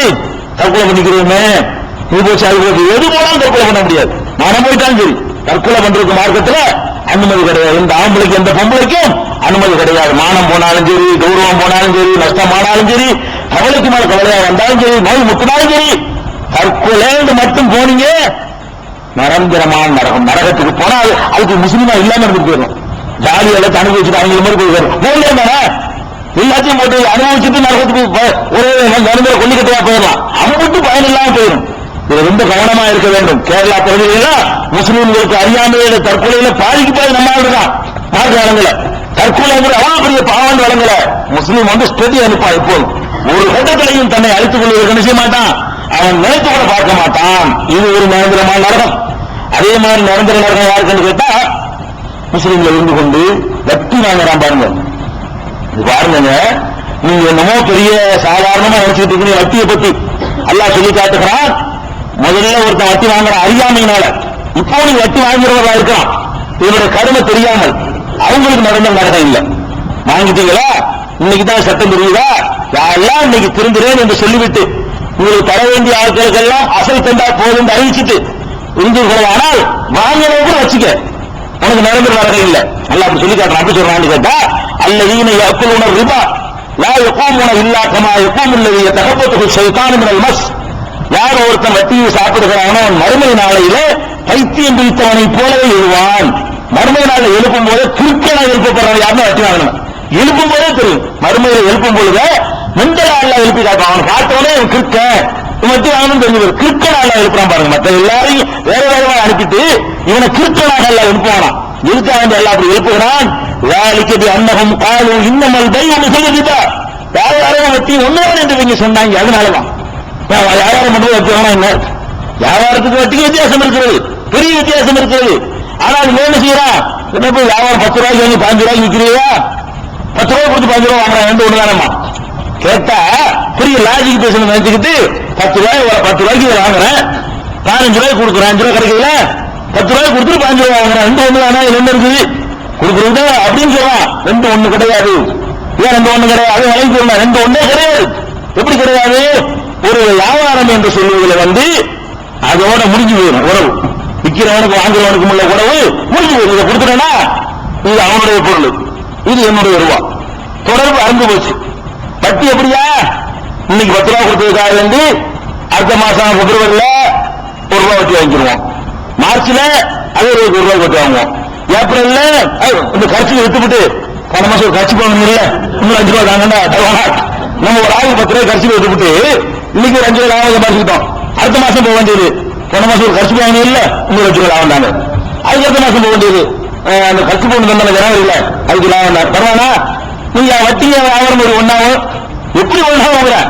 அப்ப இங்க வந்து வட்டியில வந்து முழுக்க லாபமே எனக்கு குறிக்கோளா கொடுக்குற வியாபாரத்துக்கு நஷ்டமா ஆகும். நான் 10 ரூபாய்க்கு வாங்கிட்டு வருவேன், பஜார்ல இறங்கி 8 ரூபாய் போயிடும். நான் 8 ரூபாய்க்கு தான் வைப்பேன். நான் வாங்குற 10 ரூபாயா இருக்கும், பஜார்ல அதிகமா உற்பத்தி ஆகி போயிடும். 8 ரூபாய்க்கு வந்துடும் மார்க்கெட், 8 ரூபாய்க்கு கொடுப்பேன். அப்ப வியாபாரங்கிற லாப நஷ்டம் ரெண்டு எதிர்பார்க்கிறது. வட்டிங்கிறது முழுக்க அந்த எதிர்பார்க்காம எதிரி பாதிக்கப்பட்டால் எனக்குள்ளே வந்துடணும், எனக்கு வந்துடணுங்கிற ஒரு சுரண்டல் மனப்பான்மை ரெண்டு ஒண்ணு கிடையாது. இது ஞாபகத்தில் வச்சுக்கணும். அதுக்கப்புறம் அல்லாஹ் சொல்லி காட்டுகிறான், நல்லா தெரிந்து கொள்ளுங்கள், மற்ற லாஜிக்கெல்லாம் விட்டு தள்ளுங்கள், இதை புரிஞ்சுக்க. அஹல்லல்லாஹுல் பை வியாபாரத்தை அல்ல ஹலால் ஆக்கியிருக்கேன், ஹராம் ரிபா வட்டி ஹராம் ஆக்கினா ஒரு வழக்கம்லாம் கேட்கறேன். நான் ஹராம் ஆக்கியிருக்கேன் ரப்பத்தை பேசிட்டு இருக்கேன். அல்ல நான் வியாபாரத்தை ஹலாலுங்கிறேன், கடைசி எனக்கு அதிகாரம் இருக்குது, வட்டியை ஹராம் ஆக்கிட்டேன், இதோட நிறுத்திக்க பேசுங்க. அல்ல சொல்லி பிடிச்சோம். ரப்பிஹி யாருக்கு தன் இறைவனிடம் இருந்து இந்த அறிவுரை வந்துவிட்டதோ, தெரிஞ்சு வச்சு ஹராம் தெரிந்து விட்டதோ, இப்போது முதல் விலகிக் கொள்கிறாரோ பலகோ மாசலம் முந்தியதெல்லாம் அவருக்கு சொந்தமானது. இதுக்கு முந்தி நடந்ததெல்லாம் தொடர்ந்து போய் கொடு. இல்லல்லா அவரை பற்றி மன்னிக்கிற அதிகாரம் அல்லாஹ்விடத்தில் உள்ளது. மன்னிப்பு கேளு. ஒமன் ஆத இப்ப தெரிஞ்ச பிறகு மீண்டும் வட்டி வாங்குவானையானால் உலாயிகா சஹாபுல்லார் அவர்கள் நரகவாசிகள் கும்பிஹா ஹாலிதூன் அதில் நிரந்தரமாக இருக்கக்கூடியவர்கள். 275 நல்லா சொல்லி காட்டணும். அப்ப 4 தப்ப பார்க்கணும், 5 கூட பிரிக்கலாம். அதாவது நாத்திகம் நிரந்தர நரகம், அல்லாஹ்வுக்கு இணை வைத்தல் நிரந்தர நரகம், கொலை நிரந்தர நரகம், தற்கொலை நடந்து பிரிக்கலாம். அது கொலை தற்கொலை ஒன்னாக நம்பர் குறைஞ்சிடும். கொலை செய்தால் நிரந்தர நரகம், தற்கொலைக்கு நிரந்தர நரகம், வட்டிக்கு நிரந்தர நரகம். வேற எந்த தப்புக்கு நிரந்தர நரகம் கிடையாது.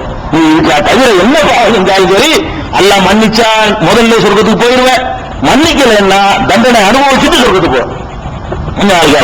அப்ப இது வந்து நீங்கள் திருக்குறான்ல பல இடங்கள் எல்லாம் வந்து இந்த நிரந்தர நரகம் யாருக்கு உள்ளதுங்கிறதெல்லாம் சொல்லி காட்டுகிறான்.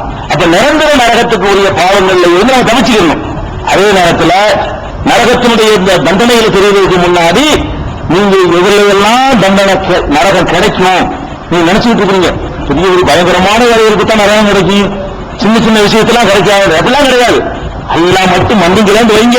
அல்லா நாடினால் பெரிய பெரிய பாவம் உள்ளவரை இல்லாம மன்னிச்சிருவான். அல்ல அவனை ஆச்சரியப்படுவானா, இதெல்லாம் இருக்கு நம்மளை கேட்பான அல்ல 100 பணம் உள்ள விடாண்டுவான்ல, அதே விஷயம். அவன் நாடியவர்களை மன்னிக்க விஷயம் நம்மளை சேர்க்கல என்று சொன்னா எதுக்கெல்லாம் அல்ல தண்டனை தருவான்னு சொன்னா சின்ன நம்ம எல்லாம் தப்புன்னு நினைச்சிருக்க மாட்டோம். சின்ன மாதிரி ஒரு பெருமை இருக்கிறது. சாதாரண சொல்லிட்டு இருக்கணும், நம்ம பெரிய கொலை இல்ல கொள்ளை இல்ல அதெல்லாம் விட்டு நடக்கும் உங்களுக்கு தெரியும். இதுல சின்ன பெருமை அடிக்கிற ஒரு விஷயமா பெரிய பாவம் நீங்க நினைக்கிறீங்களா? யார் அடிக்கல? காசு வச்சுக்கிறோம் பெருமை அடிக்கிறீங்க, ஒரு நல்ல சட்டையை போட்டா பெருமை அடிக்கிறீங்க, அது மாதிரி கொஞ்சம் அறிவு கூட இருந்தா பெருமை அடிக்கிறீங்க, ஏதாவது ஆட்கள் உடல் வலிமை கூட இருந்தா அதுல பெருமை அடிக்கிறீங்க. எல்லாம் பெருமை அடிக்கிறது எல்லாத்தையும் இருக்குது. ஆனா பெருமை அடிக்கிறதுங்கிறதுக்கு என்ன இலக்கணம் விளங்கிக்கணும். ரசூலுல்லாஹி வந்து பெருமை அடிக்கிறவங்க நரகத்துக்கு போவாண்ட உடனே அப்ப நாங்க சட்டை அழகான சட்டை இருக்குன்னு ஆசைப்படுறோம், இது பெருமையா? செருப்பு நல்ல அழகான செருப்பா இருக்கணும்னு ஆசைப்படுறோம், இது பெருமையா அப்படின்னு கேட்கிறாங்க. பெருமை என்றால் என்ன தெரியுமா? பத்தருல் ஹக்கு வஹம்துன் நாஸ், அதாவது சத்தியத்தை ஏற்றுக்கொள்ள மறுப்பதும் மக்களை மட்டம் தட்டுவது. நீ அணிஞ்சிட்டு போ, கிழிஞ்சு சட்டை போட்டுக்கிற மட்டமா மறுபடி வை, அதான் பெருமை. அப்ப இந்த பெருமை அடிக்காதவர்கள் நம்ம யார் இருக்கிறோம்? பெருமானார் ஸல்லல்லாஹு அலைஹி வஸல்லம் சொல்றாங்க, அலா உஹ்பிருக்கும் பி அஹ்லில் ஜன்னah, மூமின்கள்ல உள்ள நரகவாசிகள் எல்லாம். காஃபிரா உள்ளவன் முஷ்ரிக்கா உள்ளவன் நரகத்துக்கு பெர்மனண்டா போயிடுவான். மூமினா ஈமான் இருந்து தொழுது நோன்பு வைத்து கொண்டு கூட மாதிரி என்ன மாதிரி இருக்கிறோமா, நம்மளும் நரகத்துக்கு போறதுக்குரிய காரியங்கள் என்னென்ன இருக்குன்னு கேட்டா பெருமானார் ஸல்லல்லாஹு அலைஹி வஸல்லம் சொல்றாங்க, அலா உஹ்பிருக்கும் பி அஹ்லில் ஜன்னah, சொர்க்கவாசிகளை பற்றி நான் உங்களுக்கு கூறட்டுமா? குல்லு லைபின் முத்தலைபின், ரொம்ப பலவீனப்படுத்தப்பட்டு மிகவும் பலவீன நிலையில் இருக்கிறான அவனெல்லாம் சொர்க்கவாசியா இருப்பான், பணிவா இருக்கிறவன். அலா உஹ்பிருக்கும் பி அஹ்லின் நார், நரகவாசிகளை உங்களுக்கு சொல்லட்டுமா? குல்லு ஒத்துள்ளின் ஜவாலின் முஸ்தக்பிரின், கர்வமும் அகந்தையும் மமதையும் கொண்டிருக்கிற ஒவ்வொருவரும் நரகவாசி என்று சொல்கிறார்கள். இது நல்லா இருக்கும், தொழுகையா இருக்கும், நோம்பலா இருக்கும், சக்காத்திலா இருக்கும். இது இருந்தா இதுக்கு உள்ள நிதியை வாங்கிட்டு தான் வராது. தொழுகை நோம்பலா இருந்தா கூட இதுக்கு எவ்வளவுக்கு அல்லாஹ் பரிசுமன் வச்சிருக்கிறானோ அது 2 நிமிஷம் தான் நமக்கு தாங்க இயலாது. அது ஒரு விஷயம். நரகத்துல வந்துகிட்டு ஏதோ ஒரு நாள் தானே, ஒரு மாசம் நினைக்கிறாங்க, அரை செகண்ட் தந்தா கூட அந்த தண்டனை நமக்கு கடுமையா இருக்கும், அது தாங்க இயலாது. அங்க போய் அவ்வளவு பின்னாடி வரும் தண்டனை கொடுறோம். அதை அனுபவிச்சுட்டு தான் வர வேண்டி இருக்குங்கிறத எதுக்கு சொல்லுன்னா, நரகத்துக்கு போகக்கூடாது நினைச்சோம்னா முஸ்லீம்களே நரகத்தில் கொண்டு சேர்க்கக்கூடிய காரியங்கள் இந்த பெருமை ஆணவம் ஒண்ணு உள்ளது. இது புகாரியில 4918 6022 பார்க்கலாம். அதே மாதிரி இந்த ஓவியம் வரைகிறான் பாருங்க, சிலை வடிக்கிறவனும் ஓவியம் வரைகிறவனும் இவன் நரகம் தான். முஸ்லீம்களை இருந்து கொண்ட சிலை வடி ரசூல் ஸல்லல்லாஹு அலைஹி வஸல்லம் சொல்றாங்க, இன்ன அஸத்தன்னாஸி அஸாபன் இன்தல்லாஹி யௌமல் கியாமா, கியாம நாள்ல மறுமை நாள்ல அல்லாஹ்விடத்துல கடும் தண்டனைக்குரியவர்கள் மூமின்கள், அவனுக்கு தான் குஃபுர்க்கே நரகம் கிடைக்குது. அவன் யாருன்னு கேட்டா அல் முஸவ்விரூன், உருவத்தை சமைப்பவர்கள், உருவம் வரைபவர்களும் படைப்பவர்களும் அவர்களுக்கு கிடைக்கும் என்று பெருமானார் ஸல்லல்லாஹு அலைஹி வஸல்லம் சொல்றாங்க. நிறைய புகாரில் நூற்றுக்கணக்கான இடத்துல வரும். 5950 பார்க்கிறோம். அதை விட நம்ம எல்லாம் இதெல்லாம் ஒரு நரகத்துக்கு போகாது நினைச்சு சர்வசாதாரணமா பண்றீங்களோ, பெருமானார் ஸல்லல்லாஹு அலைஹி வஸல்லம் சொல்றாங்க, எனக்கு அல்லாஹ் நரகத்தை காட்டினான், ஒரு மானசீகமா ஒரு காட்சியாக காட்டினான். அதுல பெண்கள் தான் அதிகமாக இருக்க நான் கண்டேன். பார்த்தா ஆம்பளை பொம்பளை அந்த சதவீதம் பார்த்தோம்னு சொன்னா ஆம்பளை விட பொம்பளை சதவீதம் கூட இருக்கு நரகத்துல. ஆனா நம்ம பார்த்து ஆம்பளை நம்ம அக்ரமம் பண்றான். நடைமுறையில பாத்தீங்கன்னா இந்த கொலை ஃப்ராடு எல்லாம் ஜாஸ்தி யாரு பண்றா? ஆம்பளை தான் பண்றான். ஆம்பளை தான் பெரும்பாலும் நரகத்தில் ஜாஸ்தி இருக்குன்னு நம்ம நினைக்க சொல்லுது. ரசூல் ஸல்லல்லாஹு அலைஹி வஸல்லம் சொல்றாங்க, ஆம்பளை சதவீதத்தை விட பெண்கள் தான் அதிகமா இருப்பாங்க, நான் பார்த்தேன் அப்படிங்கிறாங்க. அந்த காலத்து பெண்கள் சும்மா விட மாட்டாங்க. ஏன் அப்படி பார்த்து என்ன சொல்லுங்க, நாங்க போகக்கூடாது நரகத்துக்கு, விளக்கம் சொல்லுங்க. பெண்கள் கேட்கிறாங்க ரசூல் ஸல்லல்லாஹு அலைஹி வஸல்லம். ரசூல் ஸல்லல்லாஹு அலைஹி வஸல்லம் சொல்றாங்க, ரெண்டு காரணம் தான். என்ன ரெண்டு காரணம்? துக்ஸிர்னல் லஅன வ தக்ஃபுர்னல் அஸீர. நீங்க என்ன பண்றீங்கன்னு கேட்டா அதிகமா சபிக்கிறீங்க. அதிகமா என்ன செய்வீங்க? சபிக்கிறீங்க. இந்த சபிக்கிற நாக்குனாலதான் உங்களுக்கு ஜாஸ்தியா நரகம் கிடைக்குது. பின்னாடி மீதி வாங்கி சொர்க்கத்துக்கு வந்துருவாங்க இமான் இருந்தா. அது ஒரு விஷயம். இந்த நரகத்துக்கு இந்த 999 சேர்றதுக்கு என்ன காரணம் கேட்டா ரொம்ப சபிக்கிறீங்க. அப்ப சபிக்குதல் என்பது நரகத்தில் கொண்டு சேர்க்கும். நீங்க பார்த்து கெட்ட பிள்ளை யாரா சபிப்பாங்களா? பொம்பளை சபிப்பா, ஆம்பளை சபிக்க மாட்டான். அவளுக்கு பாசமெல்லாம் இருக்கு. பிள்ளைய திட்டும்போது கூட நாசமா போயிடுவா, உருப்படாம போயிடுவா, அதுக்கு இறங்க மாட்டேன், இதுக்கு இறங்க மாட்டேன் இப்படின்னு சொல்லி செய்வாங்க, திட்டுவாங்க. சும்மா சாதாரண ஒரு கடையில போய் இந்த ஜாமானம் வாங்கிட்டு சொல்லும் போது அவன் கேட்கிறேன்னு சொன்னா அதுக்கு வேற வார்த்தை என்ன? சபிக்கிறதான். இதுல ரெண்டு ஆம்பளை சண்டை போட்டுக்கிறான். ரோட்ல சண்டை போட்டா என்ன செய்வான்? கையினால அவனுடைய பலத்தை காட்டுவான். அதிகபட்சமா போனா அவனுக்கு முட்டா போய் அறிவு கட்டவனா மடைய திமிரு பிடிச்சவனு சொல்லுவான். இந்த பொம்பளை ரெண்டு சண்டை போட்டு பேசுறது கேட்டுக்கல, அதாவது எழுதுமா நம்ம பாய்களை கட்டுப்பட்டு கைநாள காட்டுவோம். பெண்களை பொறுத்த வரைக்கும் இந்த சபிக்கிறது அந்த மாதிரி வாசகங்களை யூஸ் பண்ணாங்கன்னு வைங்க, கேட்க சகிக்காது. நம்ம வெக்கப்பட்டு காயப்பட்டு போவோம். அந்த அளவுக்கு அந்த சபிக்கிறத அதிகமா செய்வீங்க. பிள்ளையை சபிக்கிறீங்க, புருஷனை சபிக்கிறீங்க, எல்லாத்தையும் சபிக்கிறீங்க. இந்த சாபம் கொடுக்கிற வேலையை அல்லாஹ்வுடைய அதிகாரம். ஒரு ஆளை நாசமா போட்டு சொல்லுங்க, யாரு இதுக்கு அல்லாஹ் கோபப்படுறான் நரகத்துக்கு? நம்ம பெரிய பெரிய தப்பெல்லாம் விட்டு சொல்றாங்கன்னு கேட்டா நீ நாசமா போ, நீ விற்பனா பண்ணி யாருப்பா நீ அல்ல? அப்ப சபிக்கிற சாபம் கொடுக்கிற நீ வர முடியா? நீ அல்லாஹ் செய்யற நீங்க பிரார்த்தனை செய்யறது அல்லாட்ட வேற. அல்லாஹ் ஒரு எதிரி அழிப்பாயான்னு பிரார்த்தனை செய்யறோம். நம்ம அப்ப வர கொடுக்கிறது நம்ம செய்யறது. நீங்க விருப்ப மாட்டோம், நாசமா போடுவோம், குறைஞ்சிருவ. நீங்க அல்லவடா, நீங்க குறைஞ்சுங்கிறது முட்டா பையன்னு சொல்லு. அது ஒரு சாபம் இல்லை. அதுல அறிவு கட்டவனு சொல்லிட்டு போ, அதுல ஒரு சாபம் இல்ல.